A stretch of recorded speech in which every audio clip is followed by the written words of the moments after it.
Hello दोस्तों, बहुत बहुत स्वागत है आप सबका आज इस वीडियो में, जिसमें आज हम हिंदी साहित्य के एकांकी संचय, जो कि आईसीएसई की एक बहुत ही महत्वपूर्ण पुस्तक है, के सेमेस्टर सेकेंड से रिलेटेड दीपदान एकांकी, जो कि डॉक्टर रामकुमार वर्मा के द्वारा लिखी हुई है, के बारे में चर्चा करेंगे। इस एकांकी के सभी अवतरणों के प्रश्नोत्तर आपको इस वीडियो में मिलेंगे, इसलिए आपसे रिक्वेस्ट है कि आप वीडियो को अंत तक देखें और जो भी नए लोग हों चैनल को सब्सक्राइब कर लें, जिससे कि हमारे आने वाले वीडियोस का लिंक आप तक जल्दी से जल्दी पहुंचे। कहानी के प्रमुख पात्र कुंवर उदय सिंह चित्तौड़ के स्वर्गीय महाराणा सांगा का सबसे छोटा पुत्र है, जो राज्य का उत्तराधिकारी है। वर्तमान में उसकी आयु 14 वर्ष है। चंदन धाय माँ का पुत्र है, आयु 13 वर्ष है। धाय माँ के बारे में हम चर्चा आगे करेंगे। बनवीर महाराणा सांगा के भाई पृथ्वीराज का दासी पुत्र है, आयु 32 वर्ष है। पन्ना, जिनको कि संक्षेप में हम धाय माँ कहते हैं, कुंवर उदय सिंह का संरक्षण करने वाली धाय है। चंदन की माँ है, आयु लगभग 30 वर्ष है। सोना रावल रूप सिंह की लड़की है, आयु 16 वर्ष है। शामली अंतापुर की परिचारिका है, जिसकी आयु 28 वर्ष है। कीरत बहुत ही प्रमुख पात्र जूठी पतले उठाने वाला बारी है, आयु 40 वर्ष है। यह कहानी भारतीय इतिहास के सन 1536 ईस्वी के आसपास की है। कहानी का जो स्थानीय समय है वह रात्रि का दूसरा पहर है। स्थान कुंवर उदय सिंह का कक्ष, जो कि चित्तौड़ में था, वहां के बारे में है। एकांकी का सारांश, कहानी का संक्षेप में सारांश इस प्रकार है। महाराजा सांगा की मृत्यु के बाद उनका पुत्र राज सिंहासन का उत्तराधिकारी था, लेकिन वह अभी केवल 14 वर्ष का था, यानी नाबालिग था। इसलिए महाराणा सांगा के भाई पृथ्वीराज के दासी पुत्र बनवीर को राज्य की देखभाल के लिए नियुक्त किया गया। लेकिन धीरे धीरे बनवीर राज्य को पूरी तरीके से हड़प लेने की योजना बनाने लगा। यथार्थ में बनवीर मात्र एक संरक्षक के तौर पर बैठा था शासन में, लेकिन उसे उदय सिंह अपने रास्ते का कांटा नजर आने लगे और वो उन्हें रास्ते से हटाने का प्रयास करने लगा। उसने एक रात्रि में दीपदान के आयोजन के बहाने नृत्य का आयोजन करवाया और प्रजाजनों को इस नृत्य में व्यस्त देख करके कुंवर उदय सिंह की हत्या की योजना बनाई। किंतु कुंवर की देखभाल करने वाली धाय माँ पन्ना को बनवीर के इस षड्यंत्र का पता चल गया। यहाँ पर से ही कहानी शुरू होती है। पन्ना इस बात को लेकर चिंतित है कि वो किस तरीके से अपने राजवंश की रक्षा करे, अपने कर्तव्य की रक्षा करे और बनवीर से उदय सिंह को बचाए। वह अत्यंत सावधानी और चतुराई से कुंवर को जूठी पत्तल उठाने वाले बारी को टोकरे में छिपाकर राजभवन से बाहर भेज देती है तथा कुंवर सिंह की सैया पर अपने इकलौते पुत्र चंदन को सुला देती है। उदय सिंह को बचाना एक सामान्य बात थी, लेकिन उदय सिंह को बचाने के लिए अपने पुत्र का बलिदान देना बहुत ही असाधारण बात थी। बनवीर पहले महाराणा विक्रमादित्य की हत्या की, बाद में कुंवर उदय सिंह को मारने के उद्देश्य से उदय सिंह के कक्ष में प्रवेश करता है। बनवीर ने सैया पर सोए चंदन को उदय सिंह समझ करके उसकी हत्या कर दी। इस प्रकार पन्ना ने अपने पुत्र की बलि चढ़ाकर मेवाड़ के सिंहासन के उत्तराधिकारी की रक्षा की और यहाँ पर उसने अपने पुत्र चंदन को उदय सिंह की जिंदगी बचाने के बदले में बलिदान कर दिया, या यूं कहें उसने अपने जीवन के दीपक का दान कर दिया और इतिहास में अमर हो गई। एकांकी का उद्देश्य या संदेश, डॉक्टर रामकुमार वर्मा जी द्वारा रचित यह दीपदान एकांकी राजपूताने की वीरांगना पन्ना धाय के अभूतपूर्व बलिदान का चित्रण करता है। यह एकांकीकार का मुख्य उद्देश्य है।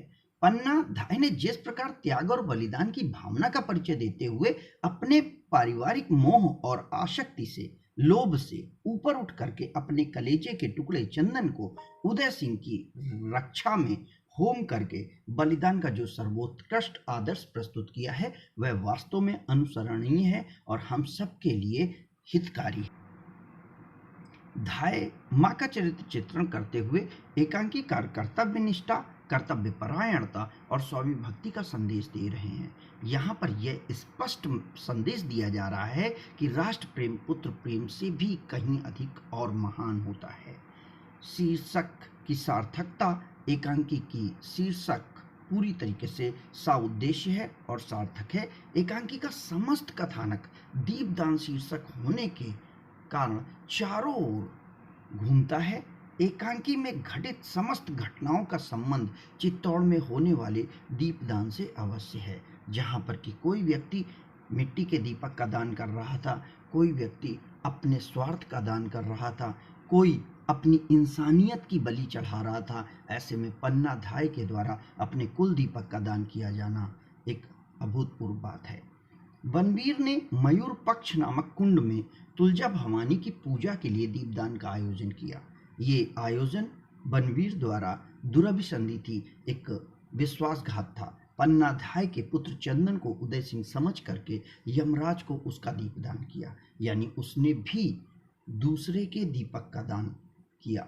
पन्ना कुंवर उदय सिंह की रक्षा के लिए अपने कुल के दीपक चंदन का दान कर देती है। इस प्रकार से यह शीर्षक बहुत ही उपयुक्त और सटीक है, या यूं कहें कहानीकार ने शीर्षक को बहुत ही चतुराई या बहुत ही कुशलता के साथ चुना है और पूरी की पूरी कहानी इस शीर्षक के आसपास घूमती है।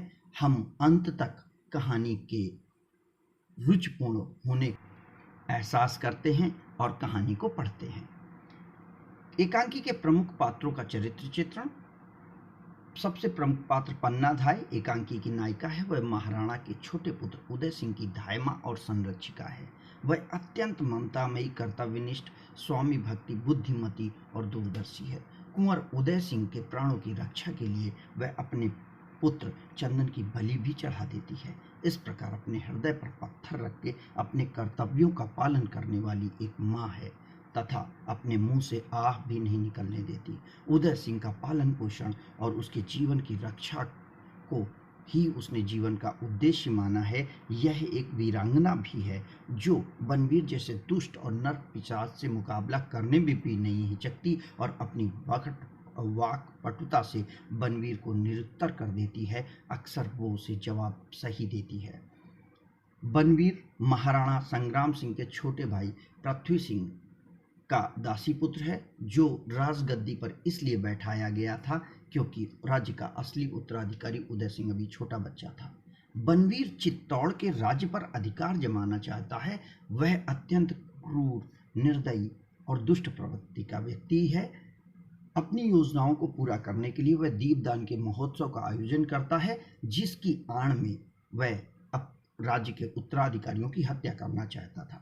वह विक्रमादित्य की हत्या कर भी देता है। उदय सिंह को मारने का षड्यंत्र भी रचता है। बनवीर अत्यंत चतुर और कूटनीतिज्ञ भी है। वह पन्ना को जागीर का भी लालच देता है।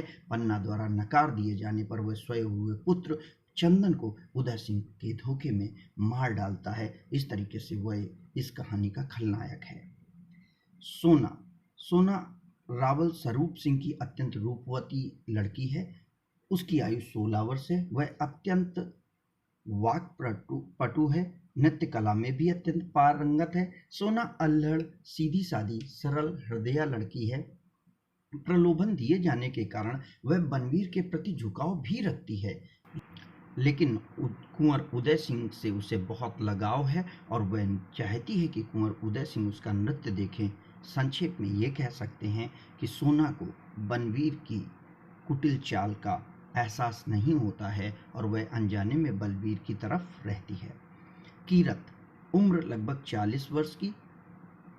कीरत राजमहल में जूठी पत्तलें उठाने का काम करता है। वह अनपढ़ है और महल के बाहर सिपाहियों के डेरे को देख करके उसकी समझ में कुछ नहीं आता। वो ये नहीं जान पाता कि अंदर क्या हो रहा है।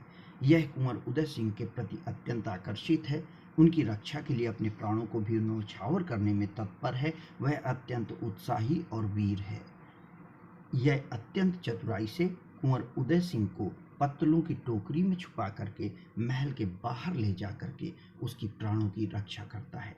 तो यहाँ पर हम देखें कि पन्नाधाय के साथ साथ कीरत ने भी अपने राजधर्म को पूरी तरीके से निभाने का प्रयास किया, जिसमें कि उसने अपने प्राणों की रक्षा की चिंता न करते हुए राष्ट्र के धर्म की रक्षा की कोशिश की। फ्रेंड्स, हम आपसे रिक्वेस्ट करना चाहेंगे कि आप हमारे चैनल को सब्सक्राइब करके हमारा हौसला बढ़ाएं और अपने दोस्तों तक इसे शेयर करें, जिससे यह अध्ययन सामग्री या स्टडी मटेरियल उन तक भी पहुंच सके। हमारा प्रयास रहेगा कि आने वाले समय में हम आपको और बेहतर और रुचिपूर्ण और सटीक अध्ययन सामग्री उपलब्ध करा सकें। अवतरणों में देखें, पहला अवतरण, धाय माँ देखो ना कितनी सुंदर सुंदर लड़कियां नाच रही हैं, गीत गाती हुई तुलजा भवानी के सामने नाच रही हैं, चलो देखो ना। पहला प्रश्न, वक्ता और श्रोता कौन कौन है? वक्ता का परिचय दीजिए। वक्ता उदय सिंह है, श्रोता धाय माँ है। वक्ता चित्तौड़ के स्वर्गीय महाराणा का सबसे छोटा पुत्र और एकमात्र जीवित उत्तराधिकारी है, जिसकी उम्र 14 वर्ष है। खा प्रश्न, धाय माँ कौन है? उसका परिचय दीजिए। धाय माँ एकांकी की नायिका है, वह महाराणा के सबसे छोटे पुत्र की संरक्षिका है और चंदन की माँ है। धाय माँ की आयु 30 वर्ष है। सुंदर सुंदर लड़कियां कहाँ नाच रही हैं और क्यों? सुंदर सुंदर लड़कियां तुलजा भवानी को दीपदान करने के बाद उनकी श्रद्धा में नाच रही थी। धाय माँ लड़कियों का नृत्य देखने क्यों नहीं जाना चाहती थी? सबसे इंपॉर्टेंट प्रश्न है। उत्तर है, धाय माँ लड़कियों का नृत्य देखने इसलिए नहीं जाना चाहती थी क्योंकि उनके अनुसार इतना बड़ा उत्सव एक साजिश हो सकता था। इस उत्सव के बहाने शायद बनवीर उदय सिंह की हत्या करवा सकता था। इस बात का एहसास धाय माँ को हो चुका था, इसलिए धाय माँ अपने पुत्र या राज्य के उत्तराधिकारी उदय सिंह के आग्रह को भी अस्वीकार कर देती है और उन नृत्य को देखने नहीं जाती। दूसरा अवतरण, नहीं कुंवर, तुम कभी रात में अकेले नहीं जाओगे। चारों तरफ जहरीले सर्प घूम रहे हैं, वे तुम्हें किसी समय डस सकते हैं। का कुंवर कौन है? उनसे बात करने वाला कौन है? कुंवर चित्तौड़ के स्वर्गीय महाराणा सांगा के सबसे छोटे पुत्र हैं, उनसे बात करने वाली उनकी धाय माँ है। जहरीले सर्प से वक्ता का संकेत किनकी ओर है और क्यों? जहरीले सर्पों से वक्ता का आशय बनवीर और उनसे मिले हुए लोगों से है, क्योंकि कुंवर को मार करके वह राज्य हथियाना चाहता था। गा, बनवीर कौन है? उदय सिंह को क्यों मारना चाहता था? बनवीर महाराणा सांगा के भाई पृथ्वी सिंह का दासी पुत्र है। बनवीर उदय सिंह को मार करके राज्य पर कब्जा करना चाहता था, क्योंकि वह राज्य का वास्तविक उत्तराधिकारी नहीं था। घा प्रश्न, उत्तर के साथ सोना कौन है? उसका परिचय दीजिए। सोना रावल स्वरूप सिंह की कन्या है, वह अत्यंत रूपवती है, जिसकी उम्र 16 वर्ष की है। सोना अत्यंत वाक्पटु है और नृत्य में पारंगत है। यहाँ पर हम देख रहे हैं कि धाय माँ ने कुंवर को भी इस बात के लिए रोका है कि आप कहीं नहीं जाएंगे, क्योंकि यह उत्सव एक चाल हो सकती है, एक साजिश हो सकती है और लोग तुम्हें नुकसान पहुंचा सकते हैं। अवतरण 3, दिन में तो तुम चित्तौड़ के सूरज हो कुंवर, और रात में तुम राजवंश के दीपक हो, महाराणा सांगा के कुल दीपक हो। कुल दीपक और चांद, या जिसे राजवंश के दीपक के जैसे कहा गया है, ये बातें धाय माँ ने कुंवर के लिए कही हैं। किसने किसको चित्तौड़ का सूरज कहा, क्यों? पन्ना ने कुंवर उदय सिंह को सूरज कहा है। उन्होंने उदय सिंह को चित्तौड़ का सूरज इसलिए कहा क्योंकि वे चित्तौड़ के उत्तराधिकारी थे। रात में तुम राजवंश के दीपक हो, इस बात से वक्ता का क्या आशय है? रात में राजवंश के दीपक से आशय उदय सिंह द्वारा आगे प्रजा की सुरक्षा और कल्याण से है, जो प्रजा की एकमात्र आशा थी। कुंवर वक्ता की किस बात पर रूठ गए और उसने वक्ता से क्या कहा? वक्ता ने क्या उत्तर दिया? कुंवर धाय माँ के नृत्य न जाने की बात सुनकर रूठ गए थे। कुंवर सुंदर लड़कियों का नृत्य धाय माँ को लेकर देखने जाना चाहते थे, लेकिन धाय माँ के ने जाने से इनकार कर दिया था। इस बात से कुंवर रूठ गए थे। वक्ता ने तलवार के संबंध में क्या कहा? वक्ता धाय माँ ने कुंवर से तलवार रख करके सोने की बात पर कहा कि अभी तलवार के साथ सोने का समय नहीं आया है, आगे आने वाले समय में तुम्हें ऐसा ही करना पड़ेगा। अवतरण 4, उन्होंने कहा, महल में माँ अरावली पहाड़ बनकर बैठ गई है, अरावली पहाड़ हंसती है, तुम लोग बनास नदी बनकर बहो ना, खूब नाचो गाओ। यूं आज कोई उत्सव का दिन नहीं था, फिर भी उन्होंने कहा कि मेरे बनवाए हुए मयूर पक्ष कुंड में दीपदान करो। उन्होंने शब्द प्रयोग किसके लिए किया गया है उसका परिचय दीजिए। उत्तर, उन्होंने शब्द बनवीर पृथ्वी सिंह के दासी पुत्र के लिए किया गया है। बनवीर चित्तौड़ के राज्य को हड़पना चाहता था। नाच गायन और दीपदान का आयोजन किसने किया और किस उद्देश्य से कराया? नाच गायन और दीपदान के आयोजन बनवीर ने उदय सिंह की हत्या करने के उद्देश्य से करवाया था। पन्ना की कर्तव्य निष्ठा और स्वामी भक्ति पर प्रकाश डालिए। पन्ना अपने कर्तव्य का पालन करते हुए अपना सर्वस्व न्यौछावर कर देने वाली राजपूत छत्राणी है, जो उदय सिंह के प्राणों को बचाने के लिए अपने पुत्र का बलिदान कर देती है। घ, बनास नदी का प्रयोग किस संदर्भ में किया गया और क्यों? बनास नदी का प्रयोग सुंदर लड़कियों के नृत्य के संदर्भ में किया गया है, जिन्हें बनवीर ने उदय सिंह को आकर्षित करते हुए धायमा से दूर लाने के लिए आदेशित किया था, जिससे उदय सिंह की हत्या की जा सके। अवतरण 5, मैं ही क्या, सारे नगर के निवासी त्योहार मना रहे हैं, तुम नहीं मना रही हो। पहाड़ बनने से क्या होगा, राजमहल पर बोझ बन जाओगी। बोझ और नदी बनो, तुम्हारा बहता हुआ बोझ पत्थर भी अपने सर पर धारण करेंगे। पत्थर भी आनंद और मंगल तुम्हारे किनारे होंगे। जीवन का प्रवाह होगा, उमंग की लहरें होंगी, जो उठने में गीत गाएंगी और गिरने में नाच नाचेंगी। वक्ता कौन है, श्रोता कौन है, नगर के निवासी कौन सा त्योहार मना रहे हैं, क्यों? यह प्रश्न है। वक्ता सोना है, श्रोता धायमा है, नगर के निवासी दीपदान त्योहार बनवीर के कहने पर मना रहे हैं, जिसने उत्सव की आड़ में बनवीर अपना उद्देश्य हासिल कर सके। उस त्योहार का आयोजन किसने किस उद्देश्य से किया? त्योहार का आयोजन बनवीर ने उदय सिंह और राज्य के अन्य उत्तराधिकारी लोगों को मारने की साजिश के लिए किया था। गा प्रश्न, धायमा तुम्हारे पहाड़ बनने से क्या होगा? वक्ता के इस कथन का आशय क्या था? धायमा आपके पहाड़ बनने से आशय बनवीर की उद्देश्य पूर्ति में बाधा बनने से है। और नदी बनो, नाच नाचेंगी, कथन का आशय स्पष्ट कीजिए। उपर्युक्त आशय में धायमा को उदय सिंह की रक्षा के कार्य को छोड़ करके बनवीर के अनुसार चलने के हिसाब से कहा गया है, जिसमें धायमा का कल्याण हो सके। अवतरण 6, बिलासी और अत्याचारी राजा कभी निष्कंटक राज्य नहीं कर सकता। वक्ता और श्रोता कौन कौन है, दोनों का परिचय दीजिए। कहानी कथन का संदर्भ स्पष्ट करिए। उत्तर, वक्ता धायमा उदय सिंह की संरक्षिका है और श्रोता शामली धायमा की परिचारिका है। यह कथन धायमा द्वारा तब कहा गया जब शामली ने धायमा को बनवीर की उदय सिंह को मारने की साजिश के बारे में बताया। खा प्रश्न, बिलासी और अत्याचारी राजा किसकी ओर संकेत किया गया है? ऐसे व्यक्ति को राजगद्दी पर क्यों बिठाया गया? उत्तर, विलक्षण बिलासी और अत्याचारी राजा से बनवीर की ओर संकेत किया गया है। ऐसे व्यक्ति को गद्दी पर इसलिए बिठाया गया था क्योंकि उदय सिंह अभी नाबालिग थे। गा प्रश्न, उसने अपनी इच्छा पूर्ति के लिए कौन सी चाल चली? बनवीर ने अपनी इच्छा को पूरा करने के लिए उत्सव के याण में उदय सिंह की हत्या की योजना बनाई या उत्सव मनाने की चाल चली। घा प्रश्न, निष्कंटक का क्या अर्थ है? यह शब्द किसके संदर्भ में और क्यों किया गया है? निष्कंटक शब्द का अर्थ बिना बाधा के निर्वाध राज करने से है। राजा अगर उदय सिंह और अन्य उत्तराधिकारी नहीं रहेंगे तो बनवीर सदा के लिए राजा बने रहेगा, अन्यथा बालिग होने पर उदय सिंह राजा बन जाते। सा, राजा की हत्या के बाद दासी पुत्र मनुष्य है?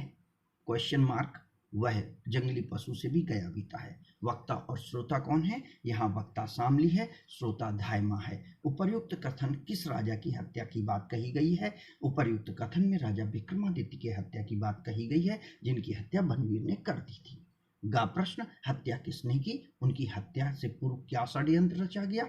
उसे जंगली पशु से भी गया बीता क्यों कहा गया? विक्रमादित्य की हत्या बनवीर ने की। उनकी हत्या से पूर्व राज्य में दीपदान का उत्सव और मल्ल युद्ध कराए जाने का षड्यंत्र रचा गया। उसे जंगली पशु से भी गया बीता इसलिए कहा गया क्योंकि राज्य के लालच में आकर के उसने अपने परिवार के लोगों की हत्या करने में भी संकोच नहीं किया, यानी एक पशु प्रवृत्ति दर्शाई।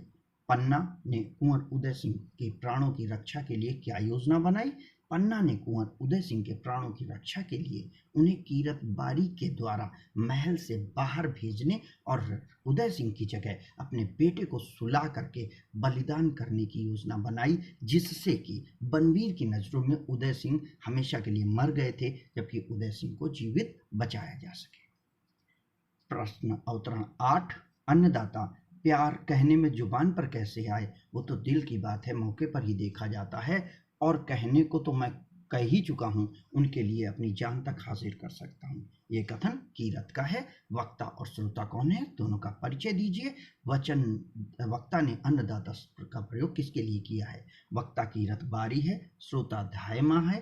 कीरत महल का बारी है जो जूठी पतले उठाता है। धायमा कुंवर की धायमा है। वक्ता ने अन्नदाता शब्द धायमा के लिए प्रयोग किया है। वक्ता ने श्रोता को कौन सी बात सुनकर के उपयुक्त कथन कहा? जब कीरत से धायमा ने उदय सिंह के प्रति अपने कर्तव्य और प्यार को दिखाने को कहा, तब कीरत ने उक्त कथन कहा।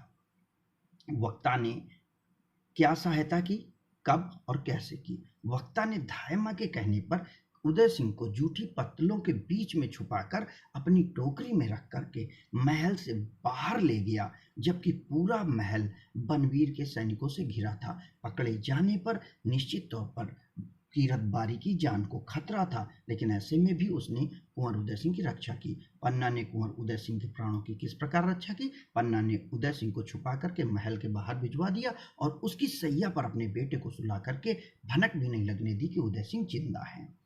चली गई ऐसा मैं सुन नहीं सकूंगी, मुझे जो करना है वह शामली भी सुन न सकेगी। भवानी, तुमने मेरे हृदय को कैसा कर दिया है, मुझको बल दो कि मैं राजवंश की रक्षा में अपना रक्त दे सकूं।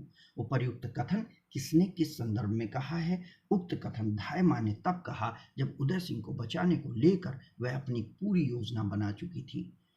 जो मुझे करना है वह सुन न सकेगी। वक्ता क्या करना चाहता था?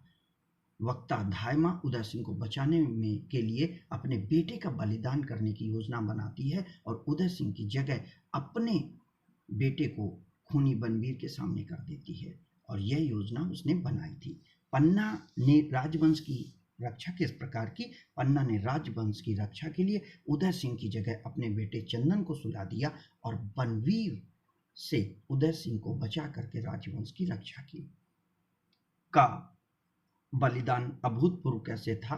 माफ करें, यहाँ पे पन्ना होगा। पन्ना का बलिदान अभूतपूर्व कैसे था? उत्तर, बलिदान अभूतपूर्व इसलिए था क्योंकि किसी माँ के लिए अपने बेटे का बलिदान करना आसान बात नहीं है। धायमा ने अपने बेटे चंदन को मौत की सैया पर सुला दिया था, जो कि अभूतपूर्व बात थी।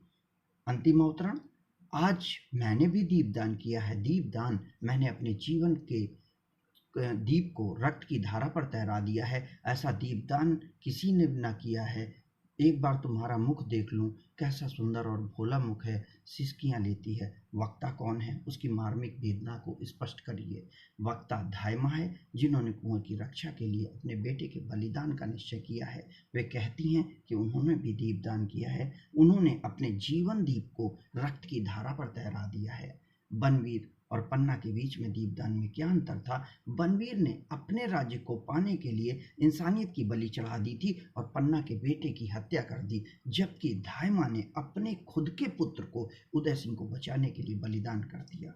दीपदान एकांकी के द्वारा एकांकीकार ने क्या संदेश दिया है? दीपदान एकांकी के माध्यम से पन्ना धाय के त्याग और बलिदान का उदाहरण प्रस्तुत किया गया है और अपने हित और स्वार्थ से उठ करके किस तरीके से पन्ना ने अपने राजवंश की रक्षा के लिए अपने पुत्र चंदन का बलिदान किया। दीपदान एकांकी के शीर्षक की सार्थकता पर प्रकाश डालिए। दीपदान एकांकी का शीर्षक बहुत ही सटीक और सार्थक है। कहानी इसी के आसपास घूमती है। पूरी कहानी सर्वथा उचित है।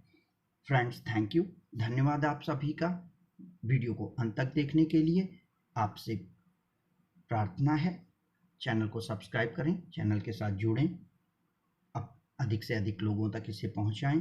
वीडियो अगर अच्छा लगा हो तो इसे लाइक करें, चैनल सब्सक्राइब करें और अपने दोस्तों तक पहुंचाएं, जिससे हमारा प्रयास उन तक भी पहुंचे। और अगर कोई सुझाव है तो उसे कमेंट बॉक्स में लिखकर हमें बताएं। धन्यवाद।